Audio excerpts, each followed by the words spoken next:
오늘은 주신 말씀을 중심으로 하나님 그가 하실 일, 우리가 읽은 본문 25절과 28절에 보시면 오늘 설교의 제목인 하나님 그가 하실 일, 이런 말이 두 번 기록이 되어져 있습니다. 자, 하나님 그가 하실 일, 무슨 뜻일까요? 내가 할 수 있는 일이 아니라는 것입니다. 내가 할 수 있는 일이 아니고 하나님께서 하셔야 될 일, 그리고 또 이 사건 속에 하나님의 놀라운 뜻과 계획이 숨겨져 있음을 의미하는 것입니다. 자, 오늘 본문은 우리가 너무나 잘 아는 대로 요셉의 이야기입니다.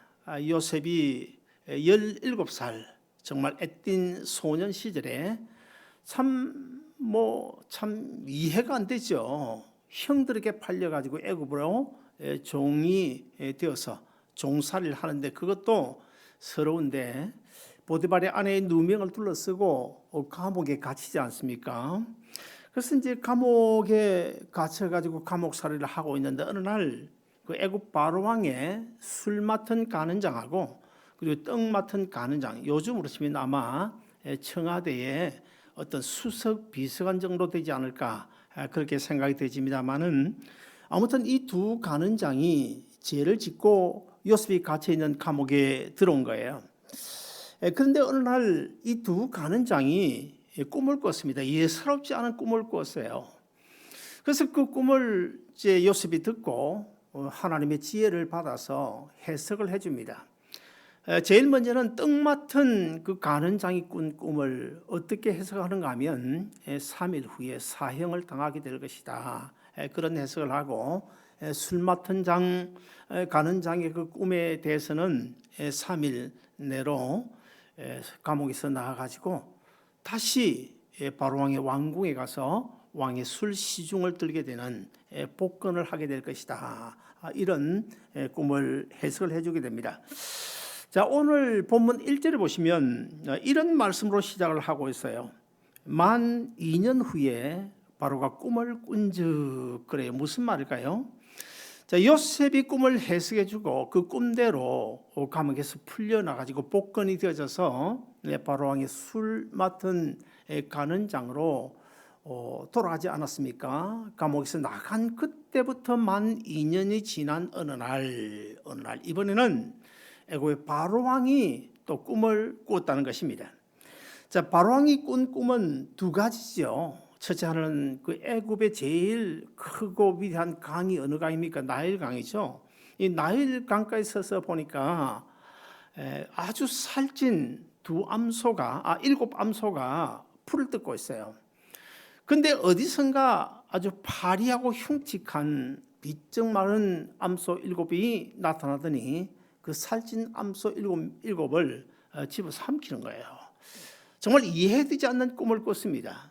그런데 또 다시 다른 꿈을 계속해서 꾸게 되는데, 이번에 꾼 꿈은 역시 그 나일 강가에서 이제 푸른 이제 초원을 향하여 바라보고 있는데, 한 줄기에서 아주 건실한, 무성하고 아주 충실한 7 이삭이 나오는 거예요. 근데 조금 있으니까 어디선가 갑자기 아주 비쩍 말라버린 7 이삭이 나오더니 그 아주 충실한 그 무성한 그 7 이삭을 집어 삼키는 이런 꿈을 꾸게 됩니다.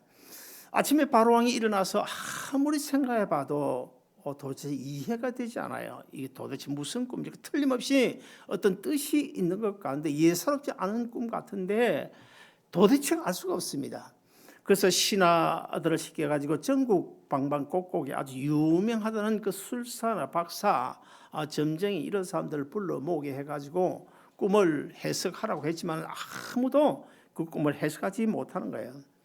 자, 그런 때에 그 바로왕의 신하 중에 한 신하가 바로왕 앞에 나타나가지고 누구를 소개하는가 하면 요셉을 소개하는 거예요. 바로 요셉이 꿈 해석을 해준 술 맡은 간원장이었습니다. 자, 술 맡은 간원장이 꿈을 해석해주고 그 간원장이 감옥 밖으로 나갈 때에 요셉이 이런 부탁을 했습니다. 당시 이제 복권이 돼 가지고 그 왕궁에 들어가게 되면 술을 이제 술 맡은 간장이니까 왕을 자주 대하게 될 텐데 그러거든 내 이야기를 내가 좀 억울하게 감옥에 갇혀 있다는 이야기를 좀 하고 나를 이 감옥에서 좀 나가게 해 도와주시오 이런 부탁을 했습니다.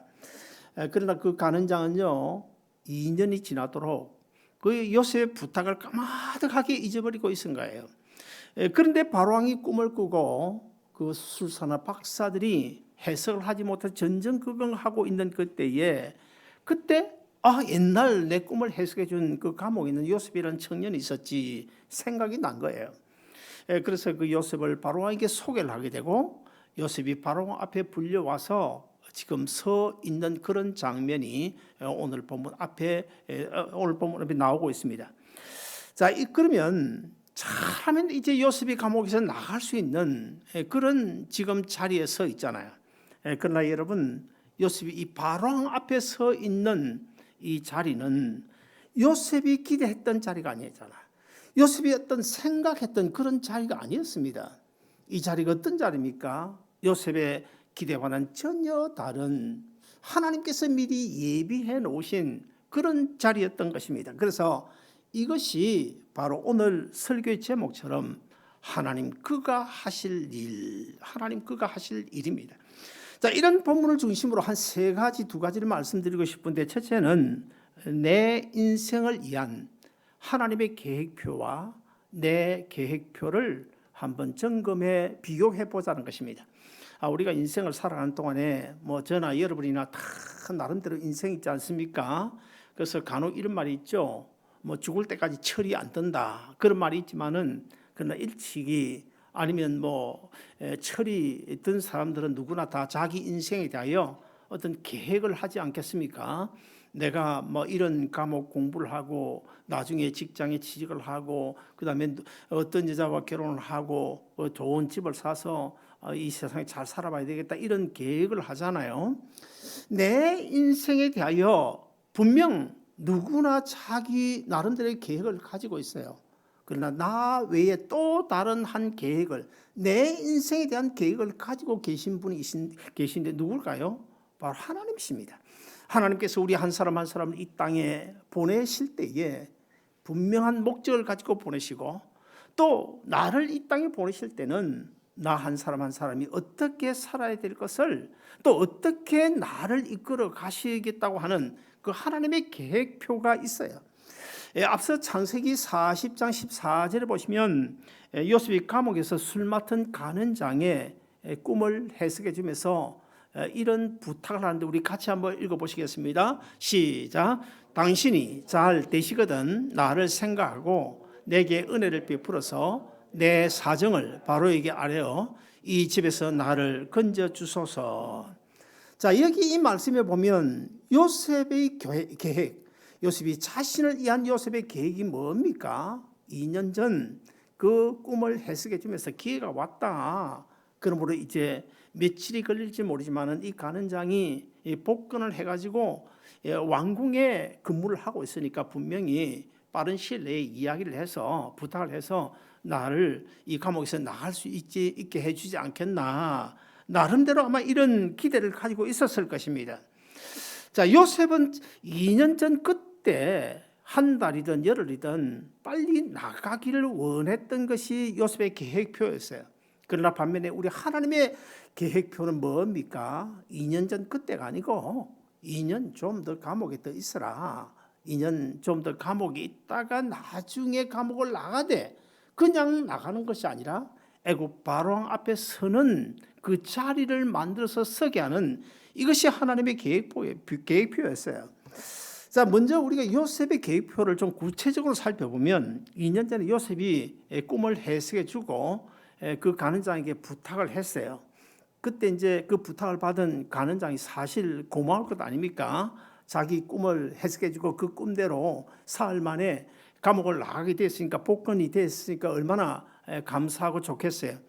그래서 이 간원장이 바로왕에게 기분이 어떻나 잘 보고 있다가 아주 맛있는 술을 만들어 가지고 바로왕 앞에 갔을 때의 기회를 보고 바로왕에게 이런 이야기를 합니다. 왕이시여, 내가 과거에 죄를 짓고 감옥에 들어갈 수 있을 때에 어떤 그 히브리 청년이 내 꿈을 해석해 줘가지고 해석해 준 그대로 내가 복권이 되어서 왔는데, 이야기를 들어보니까 그 청년 너무나 억울하게 이 이국 땅에 와서 지금 감옥살이를 하고 있던데요.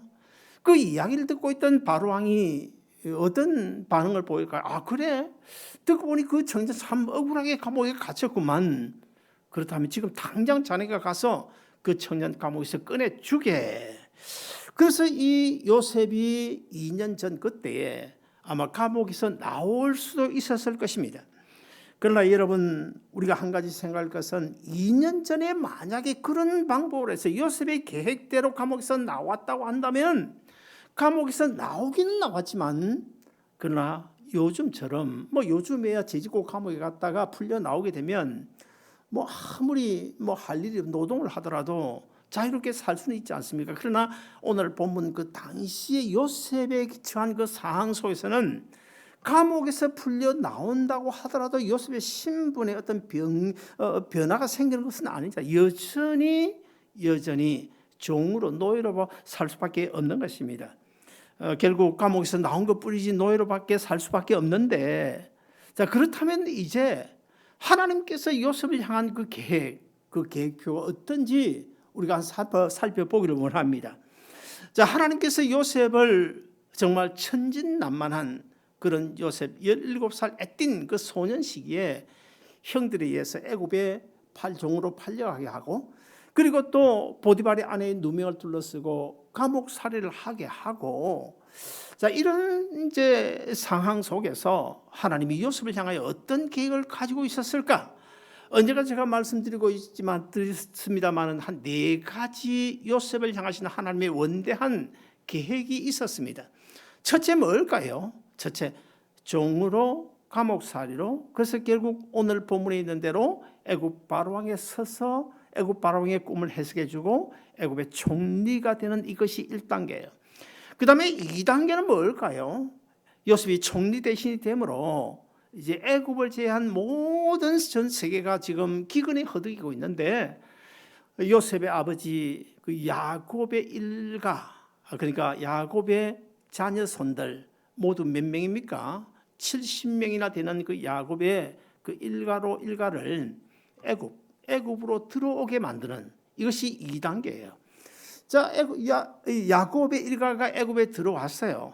들어온 70명이 들어왔는데 3단계는 뭘까요?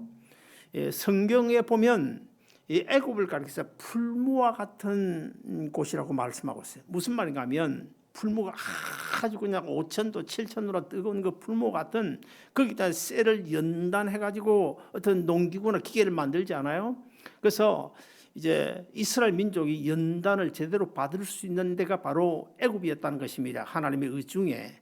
그래서 이 풀무와 같은 애굽에 보내가지고 그 연단을 받으면서 큰 이스라엘이라고 하는 민족으로 육성하게 하는 이것이 3단계였고, 그 다음에 마지막 4단계가 뭘까요? 4단계는 세월이 한참 흐른 후에 430년 뒤에 그 모세를 통해서 그 이스라엘 민족을 구출해내 가지고 강약길을 걸어서 지금 장차 우리에게 예비되어진 천국을 상징하는 가나안 땅에 들어가게 하는 이것이 바로 마지막 4단계. 이런 그 목적, 이런 계획을 요셉을 향하여 하나님이 가지고 계셨다는 것입니다. 여러분, 그러면 이제 제가 여러분 물어보겠습니다. 그러면 앞서 제가 말씀드린 이 요셉의 인생에 대한 요셉의 계획과 요셉을 향하시는 하나님의 계획 중에 누구 계획이 더 낫습니까? 여러분 같으면 어느 쪽을 선택하시겠습니까? 요셉의 계획표대로 2년 전에 감옥을 나와가지고 노예살이를 하는 것입니까? 아니면 감옥살이 2년 더 하고 하나님의 계획표대로 애굽의 총리가 되는 것입니까? 제가 물을 필요도 없겠죠. 몇 년 전까지만 해도 저는 간혹 이런 생각을 했었습니다. 제가 41살에 신학을 시작하고 형편이 어려워서 하다가 그만두고 결국 8년 만인 49살에 목사 안수를 받고 교회를 개척했습니다. 그래서 좀 늘 그런 생각이 들어서 왜 내가 하나님의 그 뜻에 순종하고 하나님이 부르심에 응답해서 일찍이 신학을 했으면 좋을 텐데, 일찍이 항복하고 그 길로 갔으면 좋을 텐데, 내가 10년만 먼저 빨리 목사가 됐더라면 좋았을 텐데, 이런 생각을 간혹 가졌었습니다. 지금은 아닙니다. 근데 그럴 때마다 제 옆에 있던 아내가 저보고, 만약 당신이 10년 빨리 목회자가 되었다고 한다면 당신은 교만해가지고 이 정도로 목회할 수 없었을 것이라고. 그러므로 하나님께서 아주 적당한 때에 당신을 목사시켰으니 감사하라고 늘 그렇게 말했습니다. 저는 그 말이 맞다고 생각합니다. 그래서 저는 지금은 뭐 참 늦게 됐다, 빨리 됐으면 좋을 텐데 그런 생각하지 않습니다. 하나님께서 참 목회에 필요한 훈련을 시키시고 하나님의 적당한 때에 나를 목회시키셨다, 그런 생각을 가지고 하나님 앞에 감사하며 살아오고 있습니다. 저는 그동안에 많은 훈련을 받았습니다. 참 먹고 사는 문제로 참 굶주리는 그런 훈련도 받았고요. 10년 동안 영주권이 없어서 기죽어 사는 그런 훈련도 받았습니다. 그리고 또 죽을 병에 걸려가지고 인생의 참된 의미를 깨닫게 하는 그런 훈련도 받았고요. 주위 사람들이 다 떠나가서 오직 하늘에 하나님만 바라보고 살 수밖에 없는 그런 훈련도 받았습니다. 정말 이런저런 많은 훈련을 받았습니다. 그래서 제가 정말 심히 교만했던 제가 아마 겸손하게 목회하고 있는 줄로 지금은 하나님 앞에 감사하고 있는데요. 그럼에도 불구하고 지금도 종종 생각해 보면 아직도 나는 부족해, 나는 부족한 목사야, 늘 하나님 앞에 죄송한 마음을 가지고 살아갑니다. 여러분, 우리 한번 생각해 보실까요? 만약의 경우에 부유한 형편에서 태어나가지고 호의호식하면서 자라가지고 유명한 신학교 졸업하고 목사가 되었다. 그렇다고 해서 훌륭한 목사가 될까? 목사라고 말할 수 있을까요? 아니면 아주 대걸 같은 그런 아주 좋은 집에서 살면서 편히 좋은 침대 위에 잠자면서 한 영혼을 사랑한다. 거짓말입니다. 저는 거짓말을 생각합니다. 그리고 또 콜레스테롤이 넘쳐나도록 아주 고급 음식만 골라 먹으면서 가난한 사람을 위해서 기도한다. 위선이라고 생각합니다. 위선입니다. 왜 그렇습니까? 우리 예수님 그렇게 살지 않았어요. 사도 바울도 그렇게 살지 않았습니다. 저도 부족하지만은 그렇게 살지 않으려고 노력해 왔고, 지금도 그렇게 노력하고 있습니다. 지난 월요일 그 헐리우드의 거물이라고 소문이 난 55세더라고요. 젊은 분인데 스티브 빙이라는 아주 재벌이더라고요. 재산을 얼마 가지고 있냐면 5억 9천만 불 유산인데, 그럼 6억 불의 재산을 가진 아주 부자, 그리고 또 헐리우드 영화계에서는 아주 큰 손으로 알려진 그런 사람인데, 이 사람이 자살을 했어요. 왜 자살을 했을까? 그 이유를 좀 살펴봤더니 코로나 바이러스로 인해 가지고 노는 거 좋아하고 사람 만나는 거 좋아하고 그런데 그걸 못 한다는 거야. 그래서 친구도 만날 수가 없고 또 어디 마음껏 이렇게 즐기며 놀지도 못하고 너무 답답하고 너무 외롭고, 그래서 평소에 약간 우울증이 있었는데 이 우울증이 코로나 바이러스로 인해서 너무 심해져 가지고 그만 자살을 하고 말았습니다. 이 코로나 바이러스가 사실 장기화되어 가면서 사회적인 많은 문제를 야기하고 있어요. 그뿐만 아니고 한국에도 제가 신문에서 본 것마다 3사람이 코로나 바이러스 때문에 자살을 했습니다. 어떤 한 처녀는 보니까 20대 초반의 처녀인데 확진을 받았어요. 그리고는 혼자서 그 여수 어딘가 그 시골 집에서 혼자 격리를 2주 동안 하고 있는데 너무 그냥 괴롭고 답답하고 어째서 그런지 몰라도 자살을 하는 이런 경우가 아마 미국에도 이것이 지금 계속 오래가면 이런 일들이 종종 생겨나지 않겠나, 그런 생각을 하고 있습니다. 저는 지난 주간에 들어와서 늘 제가 체크하잖아요. 매일매일 오늘의 미국의 확진자 수가 얼마고 LA 확진자 수가 얼마고 또 완전히 회복된 사람은 얼마고 이런 것들을 계속 제가 아침 저녁으로 체크합니다. 그런데 지금 한 2주, 석 주 전부터는 계속 지금 우리의 예기대와는 달리 계속 지금 확산이 되어져 가고 있잖아요.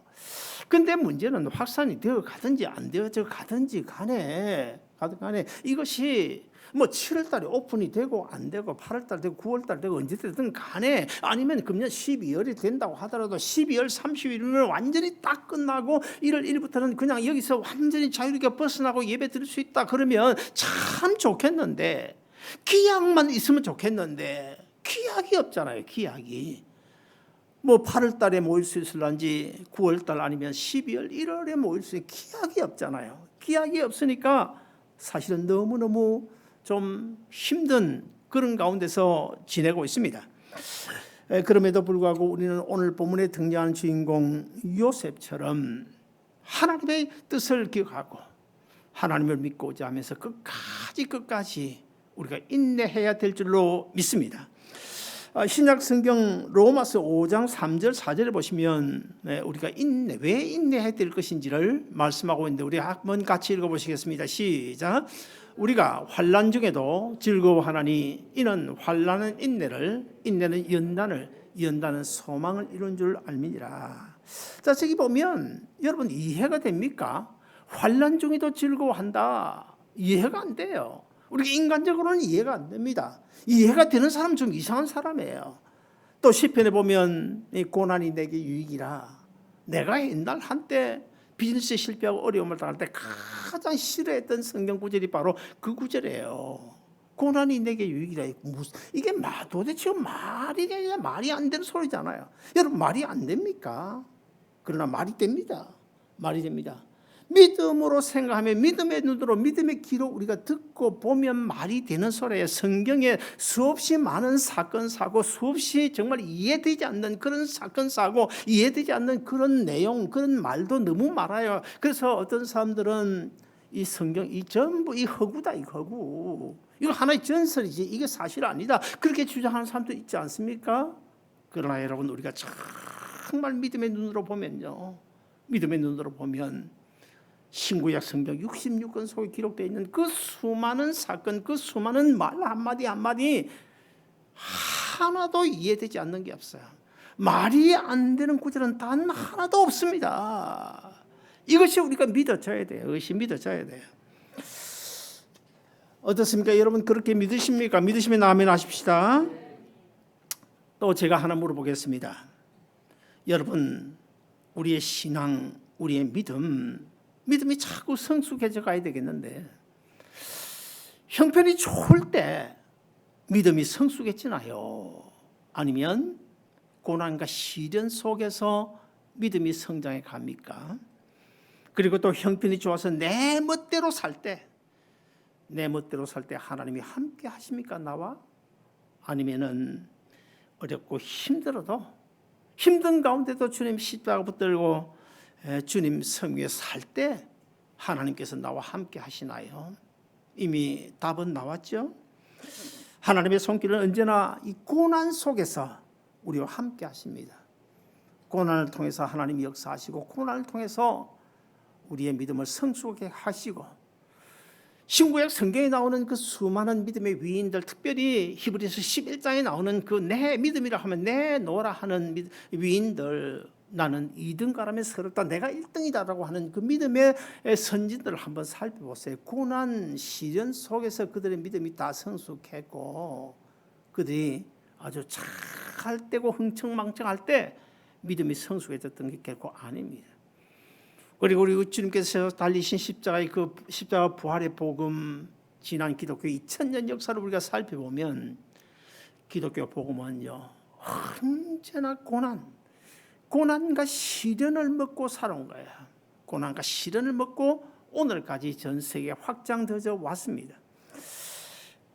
그렇다고 해서 제가 여러분에게 가난하게 살아라 그렇게 말하는 건 아닙니다. 여러분도 오해가 없으시길 바랍니다. 저는 사실 아침에도 한 4시 반 정도에 일어나는데요. 일어나면 정말 대략대략이지만은 우리 성도들 여러분을 위해서 기도해요. 비즈니스 하는 사람, 직장 생활하는 사람, 또 아니면 리타이어 하신 분들 이렇게 대략대략 어떤 때는 묶어서 기도하는데 어떻게 기도하는지 아세요? 여러분, 가난해서 제발 우리 교인들 가난해서 시련 먹고 믿음 자라게 해주셨어요. 그렇게 기도할까요? 그렇게 기도 안 합니다. 제가 요한 3서를 기록한 사도 요한처럼 우리 사랑하는 성도들 영육간에 복 주시옵소서. 어떻게 해요? 사도 요한이 뭐라고 기도했습니까? 네 영혼이 찰됨같이 범사같이 할 때고 강건해지리라. 저도 그렇게 기도하고 있어요. 때로는 우리가 마음이 급할 때가 있습니다. 저도 마음이 급할 때가 많아요. 이 문제가 어서 속히 해결되었으면 좋겠는데, 또 내가 계획하는 일들이 빨리 이루어졌으면 좋겠는데, 내 아들이 어서 취직을 했으면 좋겠는데, 어서 집 한 채 사서 편히 살았으면 좋겠는데, 그래서 하나님보다 앞서가다가 하고 한 방 얻어맞을 때가 있지 않습니까? 지금의 저 솔직한 심정을 여러분들 한번 이야기해 볼까요? 한 방 얻어맞을 때 맞았더라도 이 코로나 바이러스만은 빨리 지나갔으면 좋겠어요. 제 솔직한 심정입니다. 사랑하는 여러분, 내 시간 계획표보다는 나를 위한 하나님의 시간 계획표가 더 정확하다는 사실. 왜 그렇습니까? 나는 내 인생에도 불구하고 1년 후를 몰라요. 내 인생이 어떻게 될지 몰라요. 10년 후 그 아예 몰라요. 내 인생에도 불구하고 나는 1년 후 내 인생이 어떻게 될지 모르는데 하나님은 나보다 내 인생을 더 잘하고 계신다는 거야. 나보다 더 잘하고 계신다.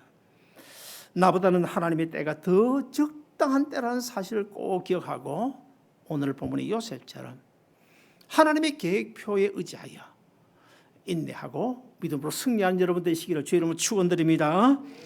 두 번째로 내 인생을 간섭하시면서 지금도 우리 하나님은 일하고 계신다는 거예요. 바로왕이 애굽의 술사들과 박사들, 점쟁이들을 불러가지고 꿈을 해석하라고 했지만 아무도 해석을 못하는 거예요. 그러자 감옥에 갇혀 있던 이 요셉을 불러가지고 요셉에게 꿈을 해석하라고 명령을 합니다. 오늘 본문 16절을 보시면 요셉이 바로에 대하여 뭐라고 대답합니까? 우리 같이 읽어보실까요? 다 같이 읽습니다. 시작. 요셉이 바로에게 대답하여 이르되 내가 아니라 하나님께서 바로에게 평안한 대답을 하시리이다. 요셉이 하늘의 지혜를 얻어 가지고 이 바로왕의 꿈을 해석해 주었습니다. 7마리의 살찐 암소가 풀을 뜯고 있는데 7마리의 파리한 아주 흉측해 보이는 비쩍 말라버린 그 암소가 나타나더니 살찐 암소들 다 잡아 먹어버렸다. 그리고는 이제 한 줄기에서 아주 무성하고 충실한 7 이삭이 나왔는데 비쩍 말라버린 7 이삭이 나오더니 그 충실하고 무성한 열매를 다 그냥 먹어버렸다. 뭘 이야기하는 것일까? 요셉의 해석에 의하면 하나님이 해석해 준 그 내용에 의하면 살찐 7 암소 그리고 아주 충실하고 무성한 그 7 이삭 뭘 가르치는가 하면 바로 앞으로 애굽을 비롯하여 전 세계 7년 동안 풍년이 올 것을 의미하고 있고 그리고 파리하고 흉측한 그 7 암소 그리고 또 비쩍 말라버린 그 7 이삭은 뭘 가리킬까? 바로 7년 풍년이 지난 다음에 그 7년 풍년을 그냥 한 입에 그냥 잡아먹어버리고 삼킬 수 있는 그런 엄청난 그런 흉년이 올 것을 지금 바로왕의 꿈을 통해서 보여주게 되었고, 자, 그 꿈을 통해서 요셉은 지금 총린이 대신이 되는 그런 길목으로 나가는 그런 내용들이 오늘 본문 이후에 기록이 되어져 있습니다. 자, 이런 요셉의 해석에 대하여 바로 왕이 전격적으로 수용하죠. 그렇다고 내가 정말 신실한 하나님의 종이구나. 내 배후에 계신 하나님 정말 이 세상을 창조하신 분이시구나. 하나님께 영광을 돌리는 그런 장면들이 나오죠. 오늘 본문에 보시면 계속 이런 말이 나옵니다. 하나님이 바로 이게 하나님이 그 하실 일을 하나님이 이 일을 정하셨다. 무슨 뜻입니까? 이 모든 사건 속에는 하나님의 구체적인 간섭이 있었다는 사실을 이야기하고 있고, 그 외에도 바로가 꿈을 꾼즉 술객들이 꿈 해석을 못하겠다고 그냥 난전 이 사건도 결국 우연은 아니고 2년 동안 까마득하게 잊고 있던 그 술 맡은 간원장이 요셉이 생각나가지고 요셉을 소개하는 이 사건도, 그리고 요셉이 결국 이제 바로 앞에 가서 하나님의 지혜를 얻어서 꿈을 해석해 주는 이것도 어찌 보면 우연이라고 볼 수 있어요. 그건 결국 우연이 아니었다는 것입니다. 사랑하는 여러분, 우리의 삶 속에서 내 눈에 보이지 않지만은 결국 우리가 생각하는 그 우연도 어쩌면 하나님의 손에 잡힌 하나님의 신년, 하나님 신자 신년, 하나님의 섭리일 수 있다는 사실을 우리가 꼭 믿어야 됩니다. 그래서 우리는 이 모든 가정 하나하나 속에 구체적이고도 섬세하게 간섭하고 계시는 하나님의 손길을 볼 수가 있어야 돼요. 지금의 내 인생에 하나님의 손길이 나를 어떻게 간섭하고 계시는지, 오늘 설교의 제목처럼 하나님께서 어떻게 이 일을 하고 계시는지를 우리가 믿음의 눈으로 볼 수 있어야 되는 것입니다. 그래야 우리가 이 힘들고 어려운 세상을 넉넉히 이길 수가 있는 것입니다. 요셉이 술 맡은 간원장에게 내가 이 감옥에 나갈 수 있게 도와달라고 부탁을 했잖아요. 그러면 그때 요셉이 기대를 하고 기다렸을까요? 안 기다렸을까요? 분명 기다렸을 것입니다. 요셉도 사람인데 안 기다렸겠어요? 그리고 특별히 또 그 술 맡은 간원장은 왕궁에서 왕의 술 시중을 드는 사람이기 때문에 아마 요셉도 인간적으로는 큰 기대를 했을 것입니다. 그런데 기다려도 소식이 없는 거예요. 그러다가 어느 날인가 아마 요셉이 그 기대를 버리고 하나님의 뜻을 찾지 않았을까, 그런 생각을 해봅니다. 사랑하는 여러분, 요셉이 2년 동안 왜 기다려야 했을까요? 시편 기자는 시편 105편 17절부터 9절까지 요셉이 왜 2년이라고 하는 그 세월 동안 감옥에서 기다려야 했는지를 이렇게 설명하고 있는데, 우리 같이 한번 읽어보시겠습니다. 시작. 그가 한 사람을 앞서 보내셨으며 요셉이 종으로 팔렸도다. 그의 발은 착고를 차고 그의 몸은 쇠사슬에 매였으니 곧 여호와의 말씀이 응할 때까지라. 그 말씀이 저를 단련하였도다. 무슨 뜻입니까? 여호와의 말씀이 응할 때까지 요셉이 감옥에 있어야 된다는 거야. 요셉이 훈련을 받아야 된다는 거야. 요셉이 고난을 받아야 된다는 거예요. 여호와의 말씀이 응할 때까지. 여호와의 말씀이 뭘까요? 창세기 37장에 보시면 요셉이 꿈을 꾸지 않습니까? 하나님께서 요셉이 꿈을 꾸죠. 그리고 그 꿈 때문에 형들의 미움을 받아가지고 종으로 팔려오지 않았습니까? 그 꿈, 그 위대한 꿈, 그 꿈을 가리켜서 여호와의 말씀이 그렇게 말씀하고 있습니다.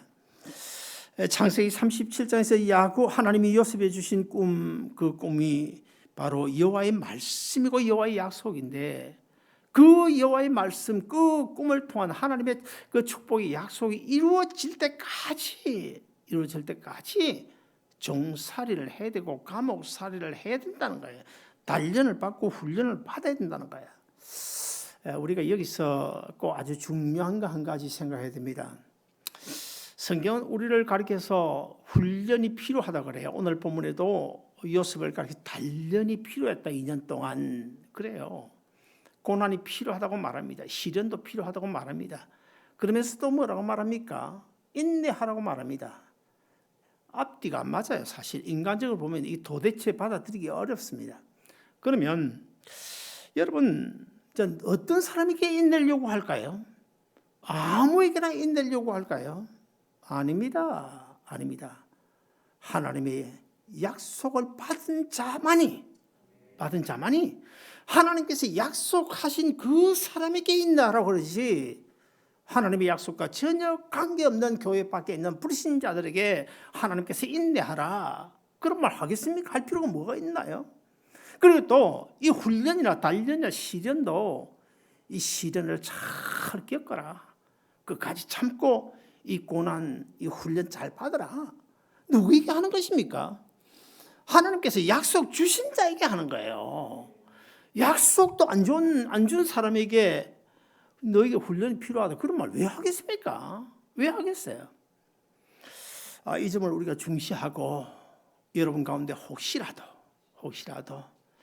정말 이 문제만은 내 힘으로 할 수 없구나, 일을 어떻게 하지, 이 문제 좀 빨리 해결했으면 좋겠는데 내가 너무 힘들고 괴로워, 이런 경우 있으시면 바로 이 문제를 제가 지금 말씀드린 이것을 생각해 보시기 바랍니다. 아무에게나 훈련 주는 것이 아니고 아무나 단련시키는 것이 아니고 하나님의 약속을 받은 자에게만 하나님께서 요구하신다. 참고 기다리라. 2년 더 감옥에서 기다려라. 아니면 1년 더 기다려라. 3년 더 기다려라. 인내를 요구하실 때 아무에게나 인내를 요구하는 것이 아니고 나에게 만약 인내를 요구한다면 하나님께서 나에게 어떤 축복의 약속을 하셨기 때문에 나보고 기다리라는 거예요. 인내하라는 거예요. 사랑하는 여러분, 요셉뿐만 아니라 모세나 다윗에게도, 사도 바울과 베드로에게도, 심지어 지난날 저에게도 하나님은 훈련을 당당히 겪어야 된다고 말씀하셨고, 그분들 다 훈련을 겪었잖아요. 그 인내하라고 말씀하셨습니다. 저도 언젠가 말씀을 드린 적이 있을 것 같은데 지금까지 살아오면서 가장 힘들고 어려웠던 시기, 그걸 한번 생각을, 언제부터 언제까지가 제일 힘들었을까? 한 14년 정도 되더라고요. 1년, 2년이 아니고 한 14년 동안 너무 힘들게 살았더라고요. 지금 생각해 보니까 그 힘들었던 게 전혀 기억이 없는데, 그 기간이 적지 않게 14년이더라고요. 성경에 보면 아브라함 같은 경우에 하나님께서 약속 언제 주셨어요?